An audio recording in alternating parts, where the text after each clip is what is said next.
Welcome back to the Digital Pen Pals podcast. How's everybody doing today? This is episode 16. I'm here. My name is Tux or Lincoln. I'm here with my co-host Zach Schertz. How you doing Hi, today, I Zach? am also here. And we have a very special guest here today. This is Jack Bohm. How are you doing today, Jack? Hey, I'm great. So Jack Bohm is a concept artist at Epic Games. Is that correct? That is correct. Awesome. Well, thank you so much for joining us, Jack. How's your day? How you hanging? Man, things have been going really well today. Got a lot of work done, and yeah, I don't know. I'm just happy to be here on the podcast, guys. Sweet. awesome. Thank you so much for coming. As always, we'll tell you the little story as to how we got Jack on. We kind of played like comment tag back and forth on TikTok Yeah, because Jack makes some pretty phenomenal, informative TikToks. Check out his content, Oh thank yeah. you, thank you. which any of those links will be in the description. And then that kind of like we both just followed each other back, and then we like DM'd, and at one point we exchanged phone numbers, Mm-hmm. and then we just been playing like phone tag with getting you on the podcast. Yeah, it's been crazy. Been It's been a hopping bit back and forth for sure. Yeah. So yeah, so Jack, tell us what you do exactly at Epic and what concept artist entails. Yeah, Tell us about your medium. yeah. So I'm a concept artist at Epic, and what that means is I do drawings for characters, environments, props, all kinds of things, which is shown to an art director, and the art director looks at those drawings and says, "I like them, I don't like them," and depending on his answer, if he likes them, they're sent off to be 3D modeled, and if he doesn't like them, then basically we start over from scratch or make changes as necessary. I That's see. awesome.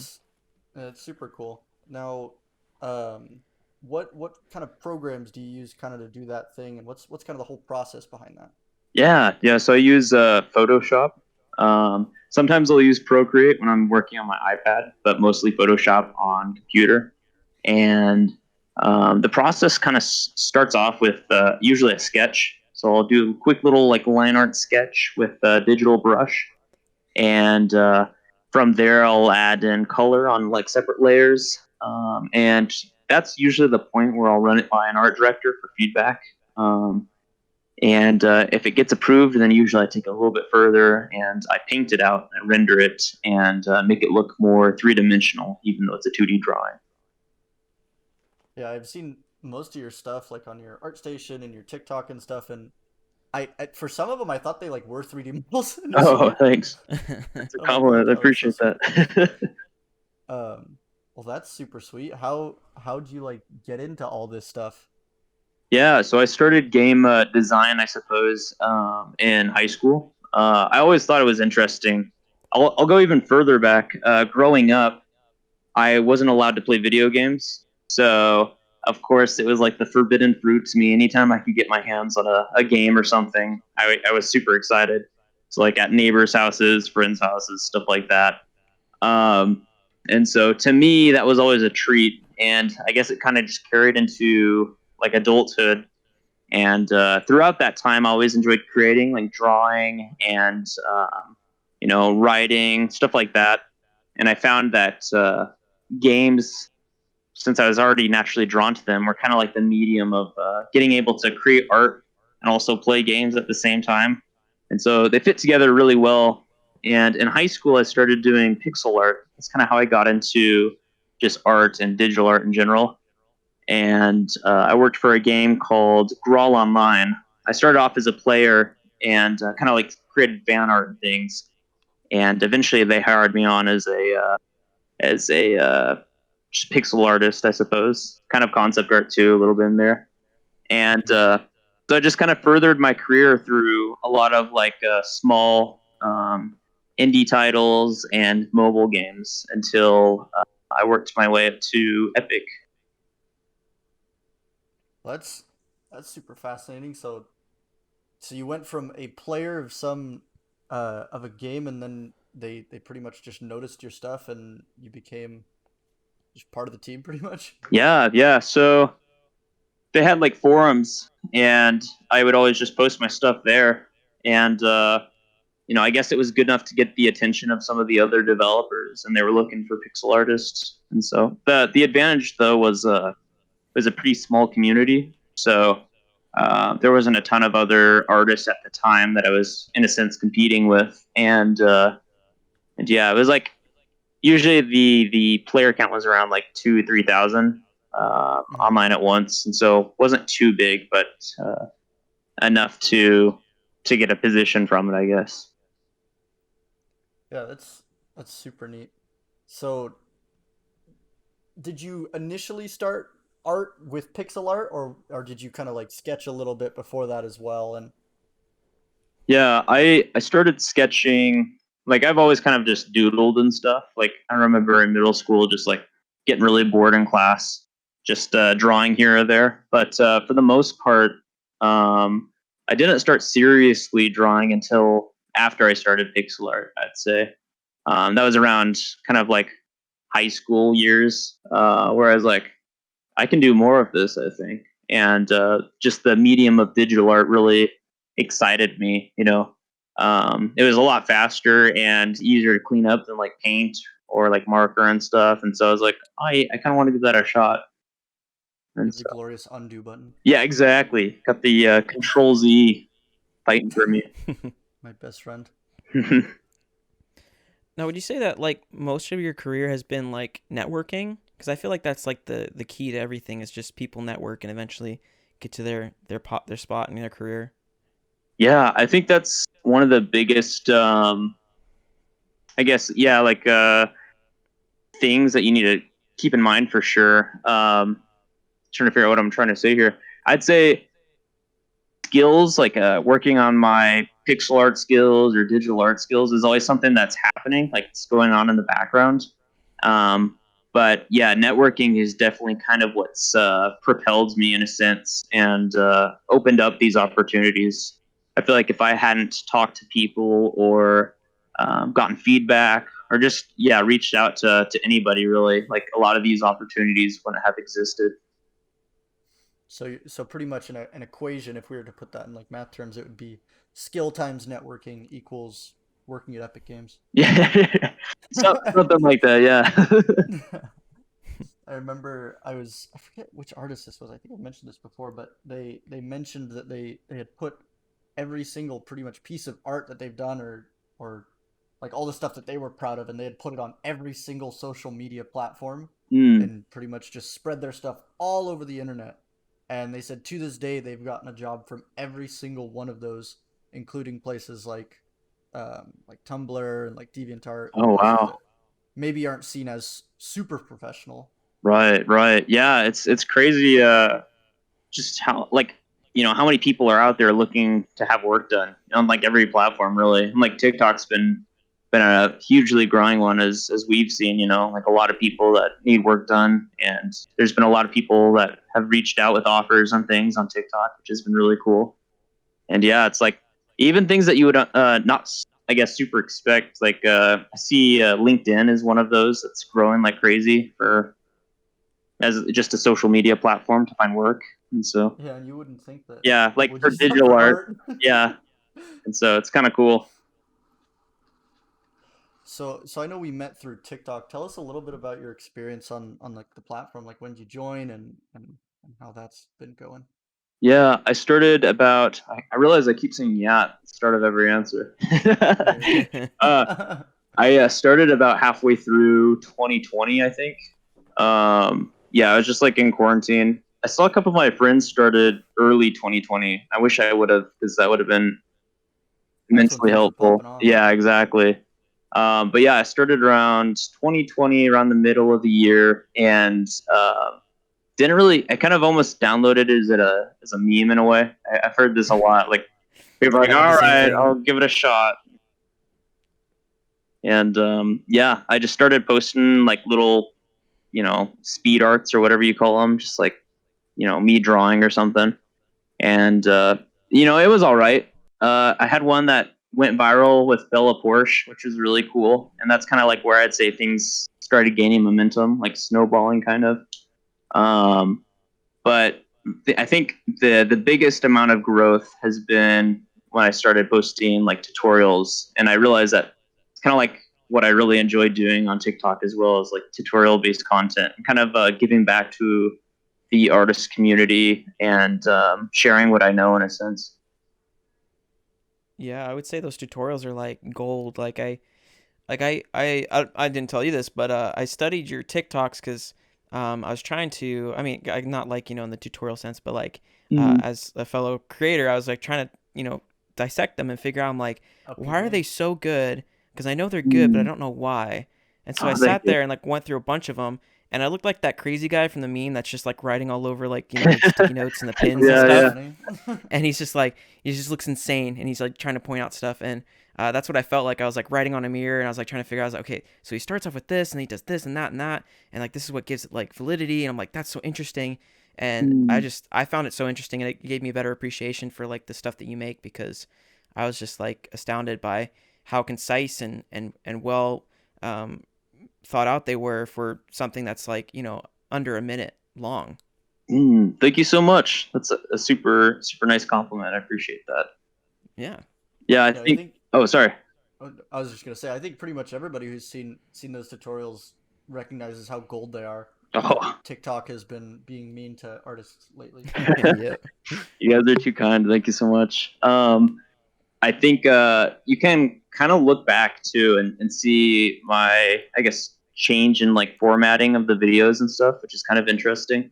You go back to like my earlier ones, like I do feel like they're a lot less engaging. And then I was like studying a bunch of non art people on TikTok because like there's just a bunch of people that go viral. I'm like, why?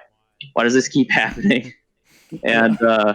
And so then I kind of like figured out some things that seemed to be working pretty well and tried to implement them into my content.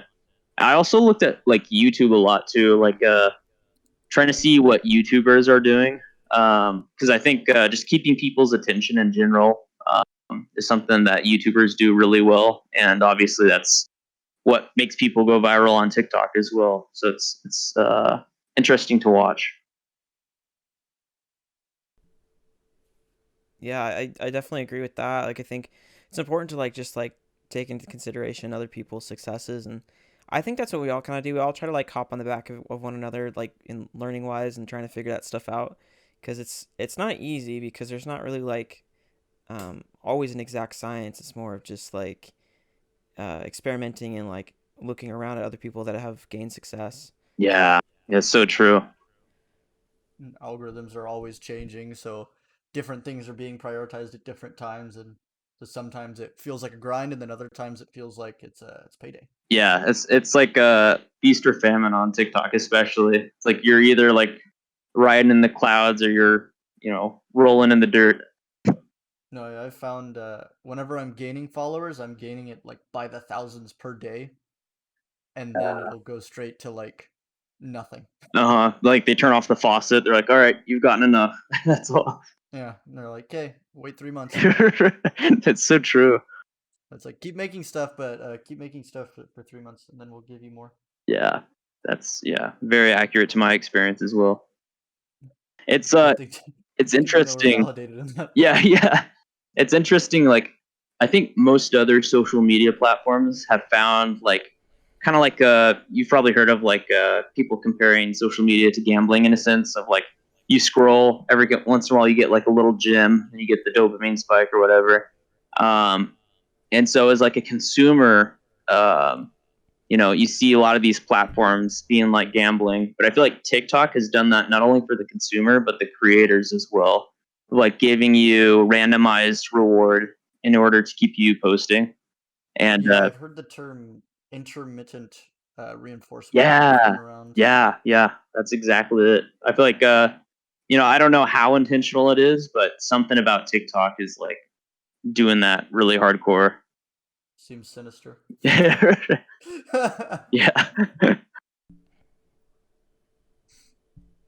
That's crazy So, though.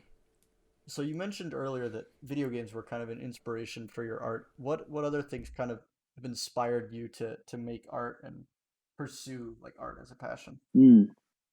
Comics were a big one. Like I always wanted to make my own comics. Like growing up, I always thought comics were so freaking cool.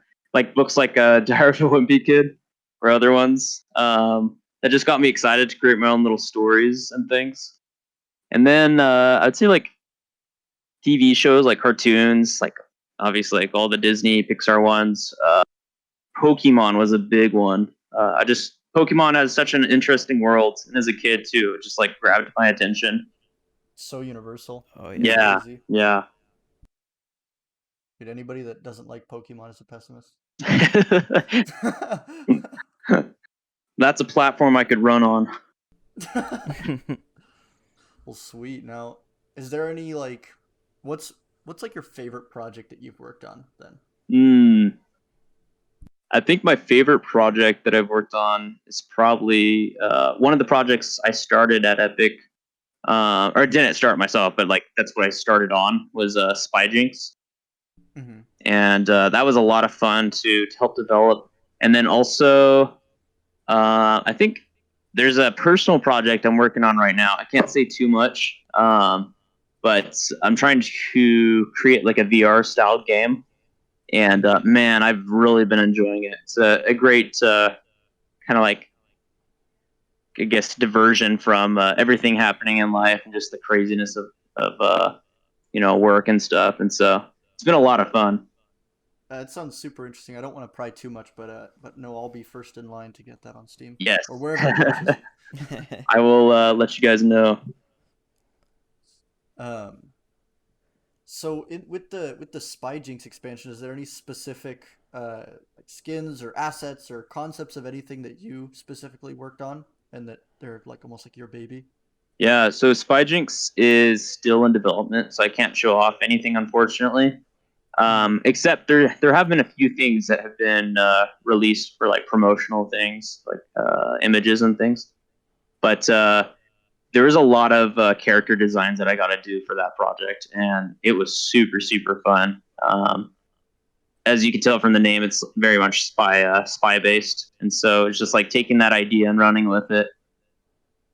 Yeah, I bet you're super hyped to brag about all the skins and all the stuff that you made. Yeah. I know the feeling of having a project that you've worked on for months and you're pretty much done working on it, but it's not out yet. It's like, Hmm. just let me tell someone about this. Yeah, it's so true. I actually so other fun projects like Fortnite. I have some stuff in the latest season as well. From last season, pretty recently, before this one started, they released the Mandalorian like Cantina, Mhm. and so I did a bunch of work on that, which is really really fun. It's pretty awesome to be able to work on a Star Wars property, even if it's in Fortnite. Yeah, Um, that's like crazy. I love yeah. Star Wars so much, so I would nerd out if I could be involved in any Star Wars IP in any way, shape, or form. Yeah, man. It was like if I told little me that, like I would die. And then this season, within Fortnite, there's these Dino villages. They're kind of like primal villages and made out of like dinosaur skin, bones, stuff like that. So I have like a bunch of skulls and different props that are scattered about through those.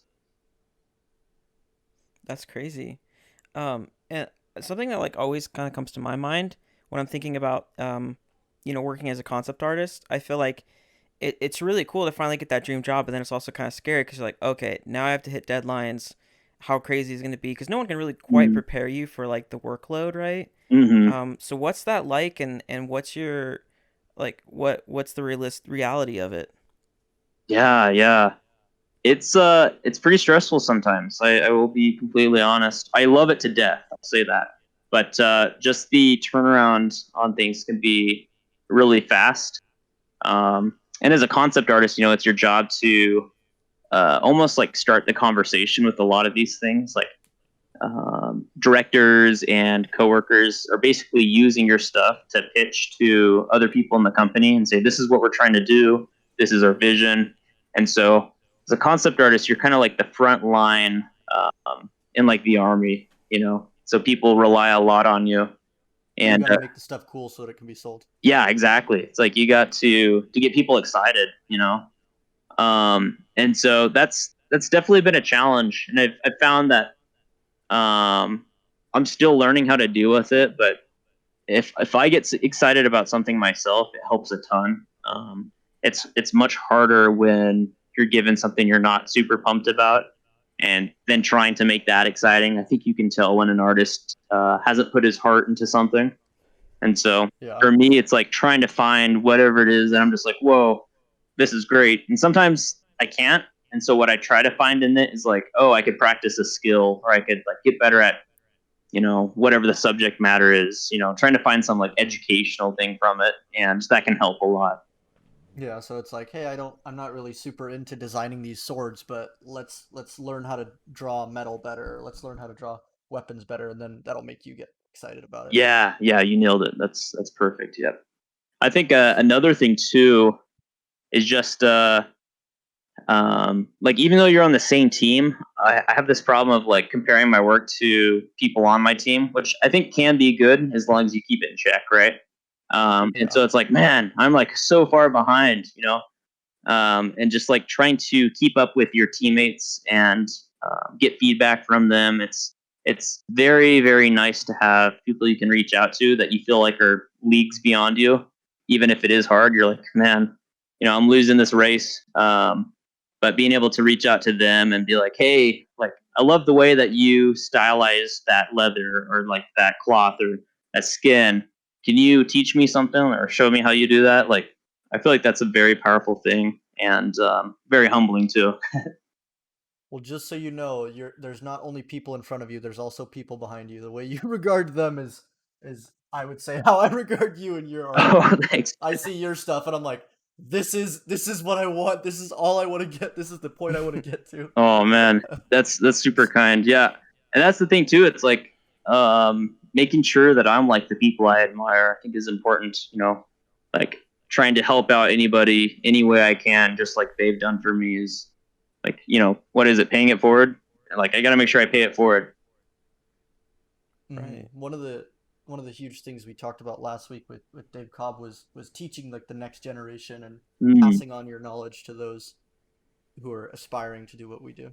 Yeah, yeah. It's so valuable. And I don't know if every industry is like this, but it seemed like the art community and art industry is like very giving.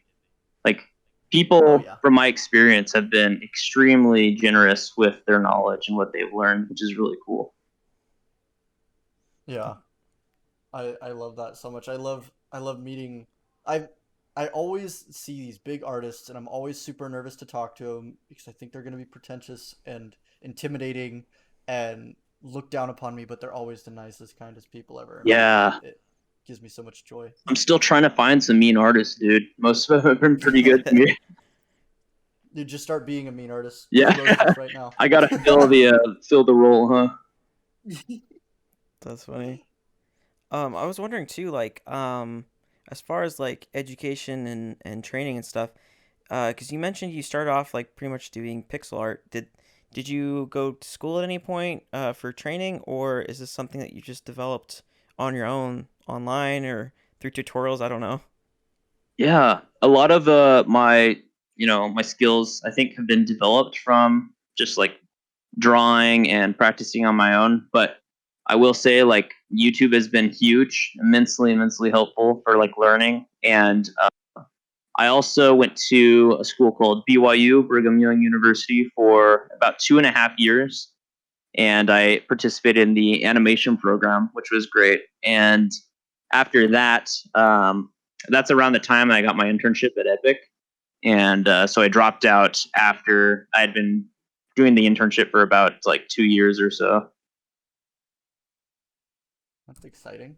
Yeah, That's great. So so you did say you did a bunch of these small little details, and I don't know how much of a player of Fortnite you are, but I can imagine that when you drop in, that you're going to be specifically aiming for the places where you know your assets are. Is that correct? yeah, yeah. There's something like I think something that's been very addicting since I started like working in games, like even back on the pixel art games I did, is like seeing players interact with things that you've created is like to me, I think it's the reason I am in this industry. It's so rewarding. Even if it's just like they're like hacking and slashing and breaking whatever you created, it's like there's something so it sounds cheesy, but I guess magical about that to me. Yeah, that's so awesome. I love that so much. You see this beautiful thing that you concepted up and made and got turned into 3D, and then some kid comes around and just starts smacking it with a pickaxe. Yeah, exactly. Gathering And you're like, resources for it. yes, yes, destroy my beautiful creation. There's one, I have it on my art station. It's like this red gas tank, and Mhm. you shoot it and it'll explode. Oh my gosh, it's one of my favorite things. Like whenever I see it, I just snipe it immediately. You're like, let's go. Yeah. I did this. Yeah, exactly. It's really cool. Now that begs an interesting question. What kind of communications? So I assume you don't do the 3D, correct? I've done some 3D. So I've done a little bit of both. When I was an intern, I actually started off as a 3D artist, um, which I'm actually interested in talking about how that happened as well. But yeah, I started off as 3D artist. So I've done like some 3D props for Fortnite, and then transitioned into being a 2D artist. Okay, so what's kind of like the process of going from like your 2D to handing it off to the 3D guys? Do you just hand it off and it's theirs, or is there kind of like a collaboration kind of going on there? Sometimes, yeah. So what we usually do is try to render it out, like paint it out as much as we can to look very three dimensional. And a lot of the concept guys are very good at that. And then in addition, the 3D guys are really good at interpreting the art itself. And so typically they can take something and just run with it. But sometimes on especially like more experimental pieces, like things that involve new tech or like new shaders or something, there's a little bit more like back and forth between the sculptor and the concept artist. And so it kind of just depends on how complex the character or prop or whatever is. Yeah, that makes sense. Okay. I took a class in college. It was just like entertainment illustration. We learned a lot about making characters and developing stories and stuff like that. And one of the assignments that we had was when we created a character, we did like a 4 point turnaround. And so, what I was told was like, yeah, most of the time, this, doing a 4 point turnaround is something that you give off to the 3D artist so they can better understand the form and better sculpt it. And especially as the following semester I took a 3D modeling class, and I learned about the importance of like the reference images and being able to have like the profile shots and the front shots, and be able to coordinate between all of those, and you literally just kind of sort of trace it, but like with sculpting. So it's kind of interesting. um so yeah, I think it's cool. Like, I do most does that happen often, or is that something that doesn't happen as often because you guys are just that good and you don't need to? Yeah, we usually do. So we'll do like a front and a back. Usually the front is like kind of 3/4 angle. Um, and so it helps a ton having like a sculptor that is just super super good. That can like kind of like take what you have and just like extrapolate it, I guess, in their minds and know how like the forms wrap around and things. There have been times though where I've included like a side profile or something if it just like I don't know like what a good example would be, but yeah, if there's something that just really needs to be explained and the 3/4 view isn't explaining it and the back view isn't explaining it, then we'll do what are called call outs. And it's like where they take the little line, they have it pointing at something, and then you do a little illustration off to the side that kind of shows whatever information you want to explain to the sculptor. Okay, that's super neat. So tell us like a little bit more about. You said you wanted to talk a little bit about the 3D process. Tell us about that because you kind of started off at Epic like that, right? Yeah, that was kind of how I got my foot in the door in a sense. Was a lot of my 3D work. I started off doing kind of more kind of like grunt work, I guess, like textures or like updating textures, fixing meshes, things like that. But obviously, like I was super just pumped to be working on anything. I think it's a blessing, and I got to start slowly making more and more of my own models and like sculpting. I was using ZBrush and Maya, which I really love. I kind of miss a lot of that, like especially like ZBrush, working like fully as a concept artist because there's just so much you can do with it. So I've been trying to like incorporate that into my process again. Um, but yeah, so I was using those softwares and um, kind of like really enjoying that. And then also I'd go home each night and I just had a ton of ideas for the project I was working on. So I'd go back to my college dorm and do a bunch of illustrations of like, oh, we could do a character that looks like this, or maybe we have, a vehicle that looks like this. And I started running them by my art director, and just being like, hey, I did this in my free time. I'm curious if I could get some feedback on it. It's an idea for the game. And at first, I'd get a lot of really good feedback, and didn't really expect a lot of it to go in. But he started liking a lot of the things I was showing him, and a couple of them made it in. A couple just got feedback, and I went back and restarted. And over time, he kind of shifted me towards doing more concept art. So he started giving me assignments where he's like, okay, we need 30 new shirt designs. Like, I want to see what you have, or we need to create a new defense that'll be in this base and defend the player. And so I just got to start doing concept art as an intern, which is really exciting and completely unexpected too. And I would just stay up late and just crank out these things because I was having a blast. That's so special. Holy cow! You just I I I guess that it just goes to show how important it is to kind of do art on your own time, even if you do have like a job like quote in the arts. Like Yeah, you were doing, well, I don't know how much you were doing it, but you were doing the 3D stuff like for work, and right. then you just come home and you're like, let's do more. hmm It was Another 40 a lot hours. of work. Yeah. So what's kind of like the general like time span to create say like one character concept or to kind of flesh out a whole idea? Most character concepts from what I've seen can go anywhere from like, oh, I can crank this thing out in a few days and then it needs to get approved and then, maybe a little bit of feedback. So probably like the fastest would be like about a week or so. Uh, Holy cow.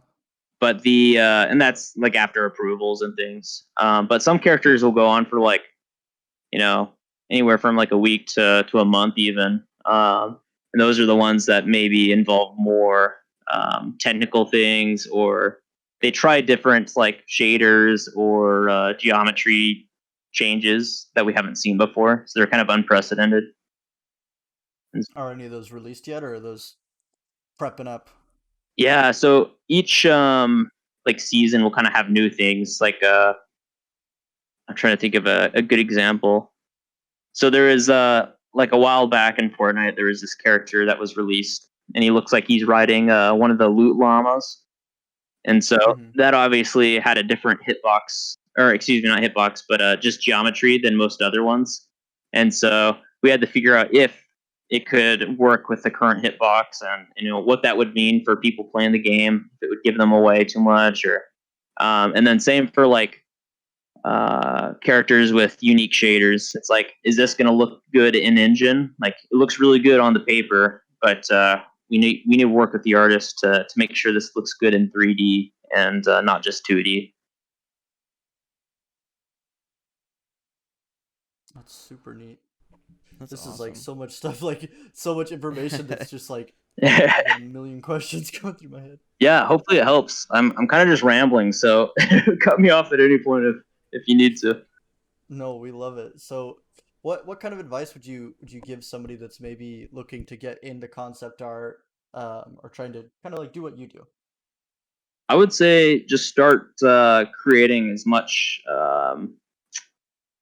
concept art as you can. And what I mean by that is like, if there's a game you really love, or maybe a TV show or a movie, start creating artwork as if you were already working on that project. So say I wanted to work at Epic, or maybe we'll say like Blizzard, right? I would be creating characters and environments for the projects that I wanted to be on, if that makes sense. Hmm. Um, so basically fan art, really. You're just creating Yeah. what you want to see. And the more you know about the universe of the game, like the better, because ultimately a lot of these companies want to see that you're passionate, you're excited about what they're creating, and that you know it.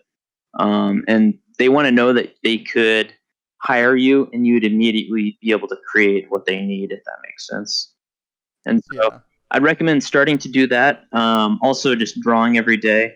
Something to always think about is like people in the industry are working anywhere from like 5 to like 7, sometimes like 8 or 9 hours a day if they're really going hard.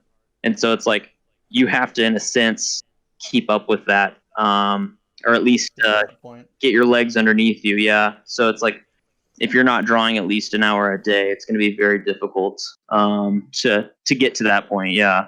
And so you got to like catch up with where they're at, and they're still running at full sprint. If that makes sense. Then have you noticed your art like almost like dramatically increase now that you're pretty much doing it like all the time? Mm-hmm. Yeah, my work has definitely increased a ton since I started working as a concept artist, and also just being in the studio environment, getting feedback as well from your peers and coworkers is extremely helpful. So what would you say is like your favorite part about the entire concept art process? Mm, I really enjoy the like thumbnailing early sketch stage. I think Hmm. kind of this test that we kind of do um, is there's this like minimalistic Street Fighter pixel art, I guess, sheet, and it has just their colors, and it just has them stacked up. So it's like for Ryu, it's like white, tan for his skin, black for his hair, red for his headband, and then another line of black at the top. Just literally like stacks of color, but you can immediately tell who these characters are. That's how iconic they are. And so Hmm. I think that's so much fun. It's like designing a character that you could identify just from lines of color, if that makes sense. And Yeah. man, I thrive on that part of the process. I think it's so exciting. The other part that I like too is like once you've kind of finished like a scene or something or like a character, doing little call outs. So like little sketches off to the side of the concept sheet of like, oh, this is what his hand looks like up close, or this is how his eye looks. Like I think Or like that's this is how a piece of his outfit or equipment would change if he's doing a different action. yeah, yeah, exactly. I think that's super fun, and it shows a lot, like that the character designer has thought about this character so much that he even thinks about things that you would never expect. So it kind of shows almost like your intimacy and your closeness to the character that you've created. Yeah, and a lot of the stuff in, well, I'd say all the stuff in Fortnite always comes out looking beautifully. Say people will say what they will about the game, but the one thing I've always respected and loved about the game is how amazing the art is and just how like spot on the theming is. Oh, thank you. Yeah, I can't tell you how humbling it is to work with a team of such incredible artists. They just kill it. They knock it out of the park every season. And I know we were talking a little bit about this before we started recording, but how is it being almost like a content creator a little bit on the side and like someone working at Fortnite? Like what kind of comments or reaction do you seem to get from people? It's very busy. First of all, yeah, it's like finishing work and then creating content after I get. I guess I was gonna say get home, but I'm working from home right now. So once I stay home, and yeah, it's very busy. It's hard sometimes. There'll definitely be some negative comments that you'll get on social media and things, but like ultimately, I'm just happy to be working on the project. It doesn't really bother me too much. And I realize that too. A lot of times, these are some pretty young kids, and that I don't think they really mean what they're saying. Yeah. But it's still very, very interesting to see. As soon as people see that you worked on a game they don't like, it becomes about you, and you're the crux of their problems in a sense. Yeah, they're like, what are you gonna balance? When are you gonna make this gun better?" And you're like, "Dude, I don't even. That's not even a Sorry, I different just like department." drawing characters. I wish I could Right. help everybody's problems, but I usually try to redirect them to someone that can give them more information or something. You're like, go that way. I'll make you more cool weapons, but I can't change the existing ones. Yeah, yeah, right, right. I had a question about like because you'd have to practice a lot, like we talked about, obviously, and I think it's kind of tricky to come across references. The only source of good references I found is usually through Pinterest. I don't know. What are your thoughts on that? How do you get your resources? Yeah, Pinterest is a big one. I find myself on Pinterest quite a bit. I would say other sources are just like taking my own photos as well. So like I do this a lot with anatomy. If I can't find like the exact angle I need, I just like hop over to the bathroom mirror, pull out my phone, and like try to pose myself like my character. And a lot of times it looks super dumb, but I find it's like super helpful if you can like twist your hand the right way that your character is or something. You're like, oh Like crud. it'll look cooler when they have a super cool outfit on Yeah, yeah, exactly. compared to I'm yours sitting probably there in just my like pajamas. shirt. Your Pokemon pajamas. Yeah, exactly.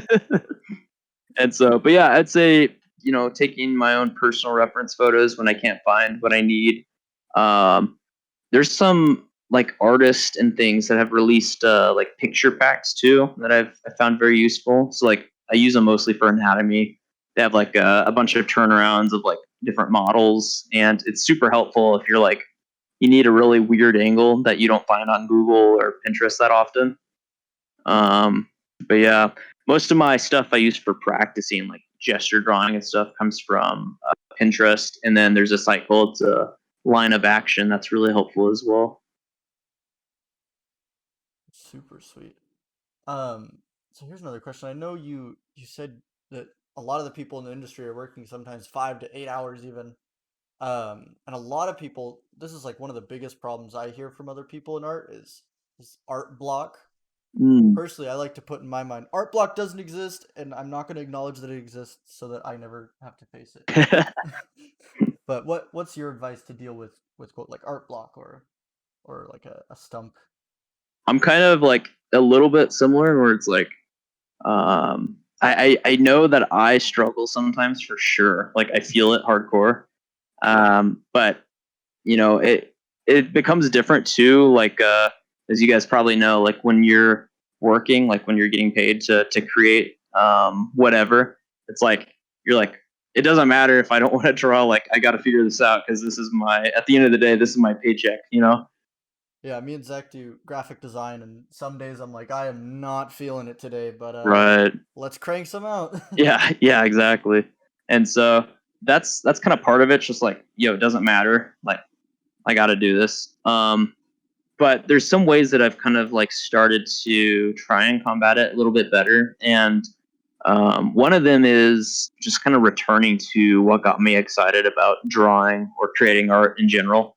So it's like, oh, I really liked Pokemon, so like I'll go play Pokemon for a bit, or like watch an episode of the old anime, or it's like um just finding things that get you excited. Like Star Wars is that for me as well. Like, oh, I just go look at some droids or something and get excited again. I do I'm this. obsessed with Star Wars. Yeah.